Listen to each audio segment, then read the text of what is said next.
Books are almost always written by a single author. Music is normally created by a few writers, then performed by a band and a singer. Movies are backed by large companies and big teams, but helmed by prominent directors and actors. Gaming is unique from these other mediums in that it is almost always a studio endeavour. Very few people know the individual people that contributed towards their favourite games, instead attributing the quality to the studio as a whole and the legacy that it brings with it. This means that in order to be a truly successful game developer, these entities need to constantly evolve and prove themselves over generations. Whilst they may be headed by a few famous names, gaming studios that last more than a few years inevitably have large teams, and therefore it's difficult to pick specific people to praise for a certain game's success. The companies on this list have, by and large, provided the majority of my favourite games, constantly impressing me and the gaming public with what they produce. These are my top 5 game developers of all time. When you think of arcade games, you think of Sega, and if you're thinking of Sega, you're probably thinking of AM2 without realising.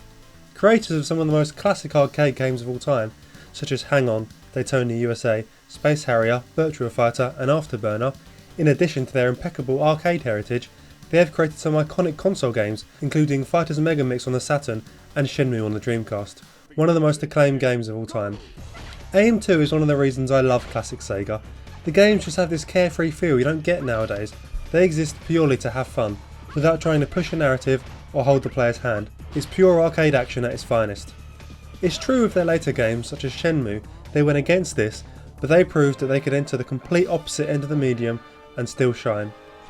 Unfortunately, in the post-Dreamcast era, they've failed to make an impact, producing a few decent Virtua Fighter games and not much else.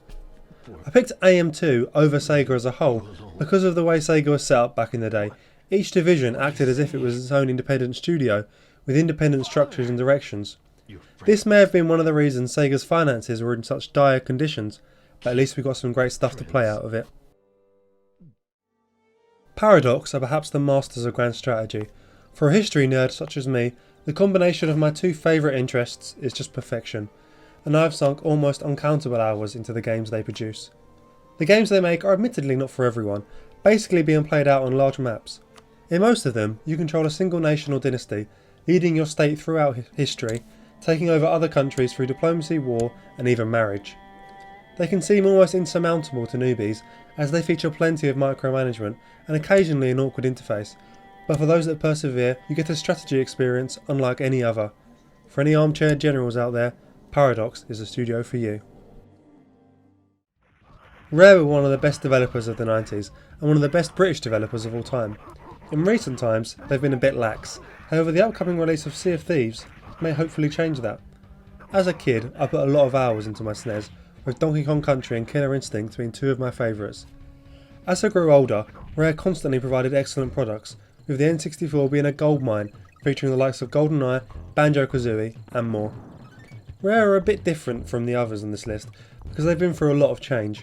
They're originally a bit of a machine pumping out average titles of bigger publishers on the NES, before focusing on fewer, better games to their credit later on.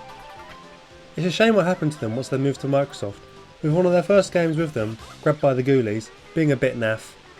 They had a few alright titles such as Viva Pinata, but they weren't the same. Still, the impressive catalogue they have is among the best out there, tapping into many different genres and consoles throughout time.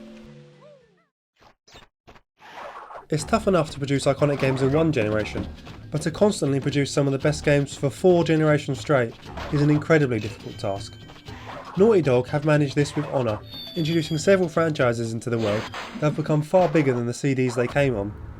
In the PS1 era, Crash Bandicoot was one of my favourite platformers, and Jak and Daxter evolved the classic formula to be one of the best old school 3D platformers that existed before their inevitable demise.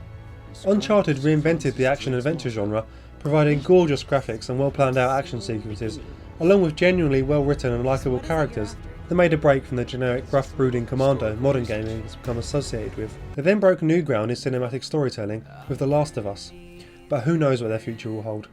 There have been talks of Naughty Dog returning to their older franchises, but I think that would be a mistake. I'm sure they would still create excellent games, but they have thrived when they are given a chance to evolve and create new experiences, and I really hope they continue to do so. It just shows that sometimes being restricted to one console is a major benefit.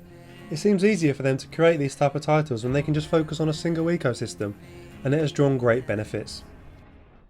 Sony and Microsoft are hardware manufacturers that also create games, whereas Nintendo are game developers that also make hardware.